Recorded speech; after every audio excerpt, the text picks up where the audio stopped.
अस्सलामुअलैकुम मेरे प्यारे दोस्तों, कैसे हो आप सब लोग? होप सो आप लोग ठीक होंगे। आपकी दीदी की हमेशा की तरफ से एक ही रिक्वेस्ट है कि आप लोग दुरूद शरीफ पढ़ लें ताकि हम अपनी स्टोरी का बाकायदा आगाज़ कर सकें। होप सो मेरे दोस्तों ने दुरूद शरीफ पढ़ लिया होगा। चलिए बढ़ते हैं अपनी कहानी की तरफ। दोस्तों, आज मैं तुम्हें मूवी के डायरेक्टर और मूवी की एक्ट्रेस रोमन शाह स्टार्टिंग की में हम दूसरी फिल्म अबीमू सूद को देखते हैं जो एक क्रेज़ी बैग को में मुकम्मल मुकम्मल तौर तौर पे पर लेकर जा रहा एक्सप्लेन होता करने है। वाली दरअसल हूँ। अबीमू तो वीडियो सूद में एक आखिर सर्जन तक डॉक्टर बने था। रहना। पुलिस तो के साथ चलिए एक शुरू हादसा हो करते गया हैं था। वीडियो। अभिमन्यु के मूवी की हाथ शुरुआत में सर्जरी हम के अभी दौरान एक बच्चे की गलती से मौत हो गई है।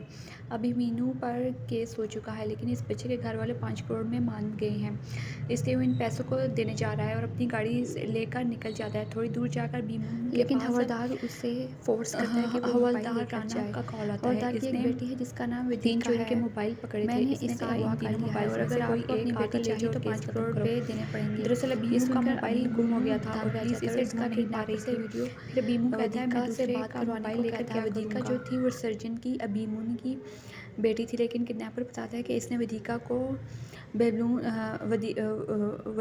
को बेहोश कर दिया है जिससे वो सो रही है और अगर ये डोज ज़्यादा दे दी जाए तो मौत भी हो सकती है। इसके बाद कॉल कट जाती है। अब अबीनू अपनी एक्स वाइफ को कॉल करते हैं क्योंकि वेदिका की इसी की बेटी थी, लेकिन इसकी एक्स वाइफ कॉल अटेंड नहीं करती। हाँ, इसने एक मैसेज किया कि वो बाद में कॉल बैक करेगी। फिर थोड़ी दूर जाने के बाद अबीमू की प्रेजेंट वाइफ का कॉल आता है। अबीमू इससे पूछता है कि 5 करोड़ वाली बात किसी और को तो नहीं पता, क्योंकि किडनैपर ने सिर्फ 5 करोड़ ही मांगे हैं, लेकिन इसकी वाइफ कहती है कि इसे पैसे के बारे में कोई नहीं जानता। अब अमीनू को किडनैपर की आवाज़ कहीं कहीं ना कहीं अबीनू सुनी जैसे ही सुनाई कॉल काटा लगती है, इसकी वाइफ लेकिन इसे याद नहीं आता इससे कि बात आवाज़ करती है किसकी और है। कहती तभी है इसकी कि एक्स अबीनू ने वाइफ का इसकी कॉल बेटी की आता वजह है। से इसे छोड़ दिया था। दरअसल इसकी बेटी का दिमाग कमज़ोर था और अबीनू को ये बात पसंद नहीं आई। फिर भी अबीनू अपनी एक्स वाइफ से वेदिका के बारे में पूछता है और बताता है कि किसी ने इसकी बेटी को अगवा कर लिया है और 5 करोड़ की डिमांड की है, लेकिन इसकी एक्स वाइफ कहती है ऐसा कैसे हो सकता है। मैंने खुद अभी वेदिका को स्कूल छोड़ कर आई हूँ और अगर वो किडनैप हुई है तो मेरे पास कॉल आती, तुम्हारे पास क्यों आई, ये कहकर वो कॉल कट कर देती है। अभी अबीनू को भी लगने लगता है किडनैपर का कॉल एक प्रैंक कॉल हो सकता है, लेकिन कुछ देर बाद फिर से इसी किडनैपर का कॉल आता है। वो कहता है पैसे को लोकेशन पर सेंड कर दो। सबसे और किसी को कानों का खबर नहीं होनी चाहिए वरना अच्छा नहीं होगा, लेकिन अबीनू इसकी बात नहीं मानता और इसने जो लोकेशन भेजी थी इसे डिलीट कर देता है और आगे जाने लगता है। फिर कुछ देर बाद इसकी एक्स वाइफ का कॉल आता है। इसने वेदिका के स्कूल में कॉल करके पूछा था, लेकिन वहाँ पर वेदिका नहीं थी। ये बात इसने अबीनू को बताई, लेकिन अबीनू अब की बार भी इस पर यकीन नहीं करता क्योंकि इसे लगता था कि ये सब 5 करोड़ की वजह से हो रहा है। फिर इसने अपना मोबाइल स्विच ऑफ कर दिया और आगे बढ़ने लगा। फिर इसे एहसास होने लगा कि शायद सच में वेदिका अगवा तो नहीं होगी। फिर वो मोबाइल ऑन करता है जिस पर इसकी एक्स वाइफ ने मैसेज किया था, जिसमें इसने स्कूल का मोबाइल नंबर भी भेजा था और पुलिस कंप्लेंट की भी एक स्क्रीनशॉट भेजा था। फिर बीनू इसके पास कॉल करता है। फिर इसकी एक्स वाइफ इस किडनैपर को 5 करोड़ देकर वेदिका को वापस आने के लिए रोते हुए रिक्वेस्ट करती है, लेकिन जो पैसे बीनू के पास थे वो किसी और को देने के लिए थे, इसलिए वो किडनैपर को पैसे देने से मना कर देता है।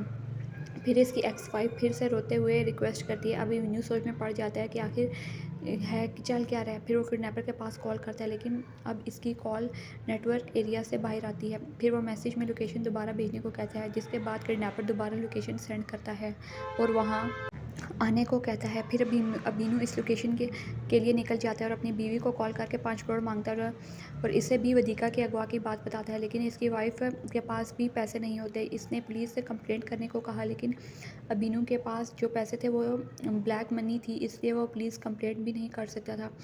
अब अबीनू जाते हुए अपनी बेटी की तस्वीर देख रहा था। फिर इसे अपनी बेटी के स्कूल की वाली तस्वीर भी मिलती है, जहाँ वो थोड़ा सा परेशान हो जाता है और उसको अपनी बेटी की याद आने लगती है। फिर अबीनू को याद आता है कि किडनैपर की आवाज़ प्रशांत सर की है। असल में उस तस्वीर में अबीनू की बेटी प्रशांत सर के साथ खड़ी हुई थी। फिर अबीनू को वो सर याद आ जाता है क्योंकि किडनैपर की आवाज़ प्रशांत सर की थी। फिर बीनू को लगता है कि ये सब इसकी एक्स वाइफ और प्रशांत सर का प्लान होगा, इसलिए वो इस लोकेशन पर नहीं जाता।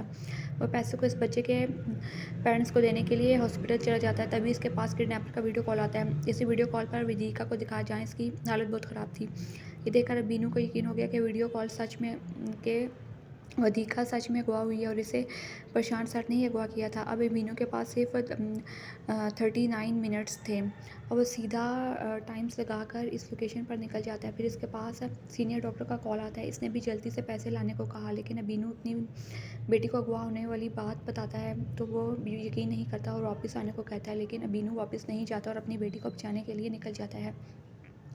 अब एक प्रॉब्लम तो थी, लेकिन इसकी प्रेजेंट वाइफ भी कॉल करके इस वापस बुलाती है और कहती है अगर तुम नहीं आए तो मैं अपनी जान दे दूँगी। फिर बीनू इसे ऐसा करने से रोकता है और समझाता है तो वो भी मान जाती है। फिर कुछ देर बाद हॉस्पिटल से कॉल आता है कि पेशेंट की अर्जेंट सर्जरी करनी है और बीनू को बुलाया जाता है। फिर वो एक डॉक्टर को कॉल करने को कहता है। फिर एक और कॉल आता है जो पुलिस का होता है। इसने किडनैपर की लोकेशन मांगी, लेकिन अब बीनू से बात करता है जैसे वो किसी को नहीं जानता, ना किडनैपर को ना वेदिका को। पुलिस को किडनैपर की बात नहीं बताता। एक्स वाइफ ने की थी ये जो किडनैप की बात की थी, ये अबीनू की एक्स वाइफ ने पुलिस को कंप्लेंट की थी। अबीनू खुद पुलिस कंप्लेंट नहीं करना चाहता था और फिर दोबारा हॉस्पिटल से कॉल आता है कि कोई फिर डॉक्टर अवेलेबल नहीं है और एक और ज़रूरी सर्जरी करनी है। फिर डॉक्टर अबीनू अपने जूनियर को कॉल करता है और इसे ऑपरेशन करने को कहता है, लेकिन इसे ऑपरेशन करना नहीं आता। फिर अबीनू कहता है कि वो वीडियो कॉल पर गाइड करेगा। फिर इसकी गाड़ी पंचर हो जाती है। अब इसके पास टाइम भी बहुत कम है। फिर वो एसपीडी चेंज करता है। तभी जूनियर का कॉल आता है। इसने ऑपरेशन की सारी तैयारी कर ली थी। फिर अबीनू वीडियो कॉल पर एक एक करके गाइड करता है। तभी किडनैपर का कॉल आता है। इसने जल्दी आने के लिए नहीं बल्कि बताया कि वो दीका की हालत बहुत ख़राब हो रही है। फिर अबीनू ने जो करने को कहा, इससे वधीका की हार्ट बीट चलने लगती है, क्योंकि उसकी हालत बहुत ज़्यादा ख़राब हो रही थी अबीनू की बेटी की। इधर हॉस्पिटल में भी ऑपरेशन कामयाब हो जाता है और पेशेंट की जान बच जाती है। अबीनू एसपीटी भी चेंज कर देता है, लेकिन अब वक्त कम था और सनसेट होने वाला था। तभी इसकी गाड़ी के पीछे पुलिस आती है। बीनू को लगता है ये सब इसकी एक्स वाइफ की वजह से इसका पीछा कर रहे हैं, लेकिन ऐसा कुछ नहीं था। वो तो इसी रास्ते से जा रहे थे। तभी किडनैपर का कॉल आता है। इसने बताया कि आगे एक टनल आने वाला आएगा, वहाँ पैसों का बैग फेंक देना और आगे निकल जाना। 1 किलोमीटर जाने के बाद तुम्हें बेटी मिल जाएगी और अगर लेट हो रही तो बेटी की जान चली जाएगी, क्योंकि इसे हेलोइन दिया गया है। फिर वो आगे बढ़ता है और किसी तरह टनल तक पहुंचता है।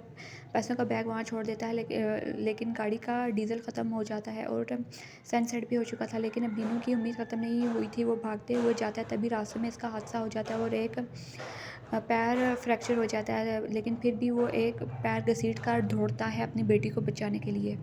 आखिरकार किसी न किसी तरह वो इस जगह पर पहुंच जाता है, लेकिन वहाँ पर कई सारे बंधे हुए बोरे होते हैं। अबीनू इन सब बोरियों को चेक करता है, लेकिन इनमें कहीं भी वधीका नहीं होती। लेकिन वहाँ पर इसके पैसों से बड़ा बैग होता है। फिर अबीनू ढंग रह जाता है। तभी इसके पास कॉल आता है। इस कॉल में वधीका बात करती है।